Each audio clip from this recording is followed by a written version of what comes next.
All right, how to see past loved ones in your home for day 3 of Prove Yourself a Psychic event. The reason why I'm holding this event is to prove to you that you can access these abilities. And then I want you to imagine what is possible when you start developing into these. What is possible in your life, in your business, and all of these things. Awesome. So, super excited that you guys are joining me live. If you're watching the replay, just comment replay or definitely leave a comment here and let me know what you think about these exercises that I'm giving you and what your experience is.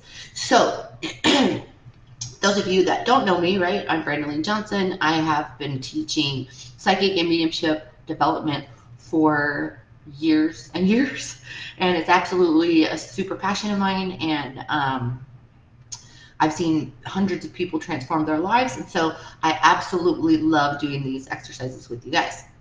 So, you guys know your past loved ones are always near you, right? But the interesting thing is you can also capture them on film. We do this sometimes in our group on Facebook, your Spiritual Awakening community. It's really fun to look at. But even early on in my mediumship, I would see the people behind you. So for example, I probably have past loved ones on the ceiling up in here, or you may see you, and I'm not necessarily talking about an apparition, even though some of you may see an apparition. What's really great and for part of this exercise for today is they more will put like their face in the paint, right? Um, or for example, if you have an orb, that's a whole different training, but if you see an orb and you're capture an orb, you know, the white balls, a lot of times your past loved one's face will be in the orb.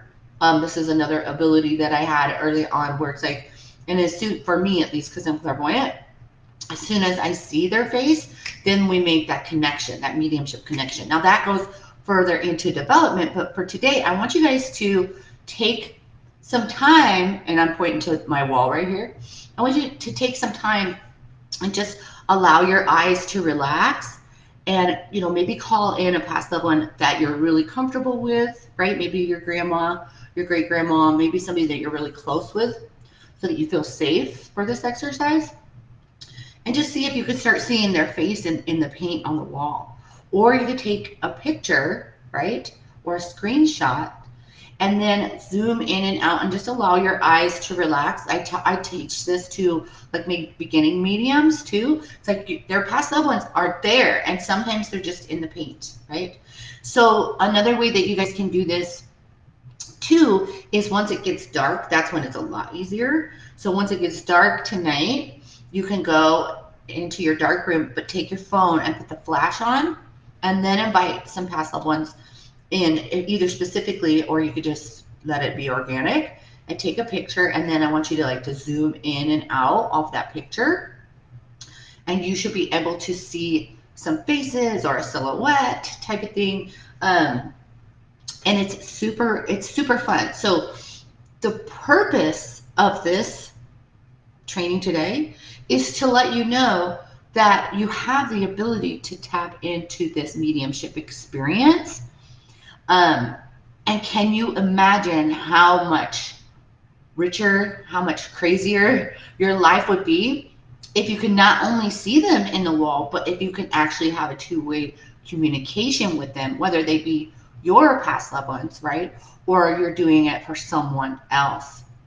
Um, this is just the very tip of the iceberg. I'm just giving you an assignment so that you can go, oh my shit. So you can go, oh my shit, Brandaline. You aren't kidding, right? And for you to just pique your interest a little bit more into this subject. Interestingly enough, right, I did not want to become a medium. I never wanted to talk to dead people. That was like the furthest thing from what I wanted to do when I was developing into my abilities, when I was exploring my spiritual awakening. But like I said on a previous video, mediumship a lot of times is easier to develop than your psychic abilities, right? Because you're literally speaking to a past loved one. You're literally speaking to someone instead of just picking up psychic stuff. You're using your psychic muscles, when you're doing mediumship. So I do have to say that. But mediumship a lot of times comes naturally because there literally is somebody stepping forward, being like, hey, talk to me, and then using all the different clairs to receive that information from this past loved one.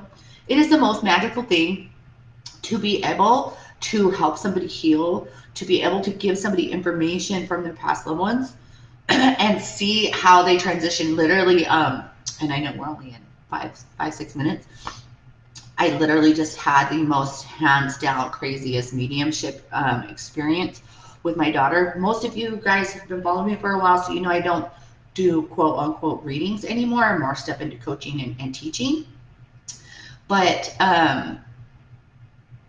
when I do mediumship, it's usually for my daughter, and she sent me someone that had just passed away, and the reading was so insanely crazy on point that I still am in shock. That I'll just share that the gentleman that is in spirit, I was in a car while I was gonna do this reading, which is crazy because I'm crazy like that. I was just sitting in a parking lot, and the spirit comes in and sits down in the passenger seat, right, wearing red pants and having his hand in his head like this. So I do this whole reading for the girl. Like 3 or 4 days later, she sends me a picture of the guy, and he's in red pants in the passenger seat of her car holding his hand like this. So there was literally a picture of what I described. She had a picture, and that's what they'll do a lot of times for me too. So enough rambling for me. If you're watching this now, make sure you go back to the replay so that you could get the exercise. And then I want to know, after you do this exercise, who did you see? If you're in our community on Facebook, your Spiritual Awakening community, post a picture and circle it and let us all try to see the face too. It's usually just their face, not necessarily their whole body, but it's different for each person on how they're developing. Some of you guys, like I said, may see an apparition. Some of you may see the whole body. Some of you may say their clothes. It's super group. Some of you may feel them instead of seeing them. But I want to know what your experience is for day 3 of our 5-day challenge. So make sure you guys come back tomorrow again, 11 a.m. Pacific, 2 p.m. Eastern for day 4 of Prove Yourself Psychic. I love this shit. I hope you guys are enjoying it too. Have a great day.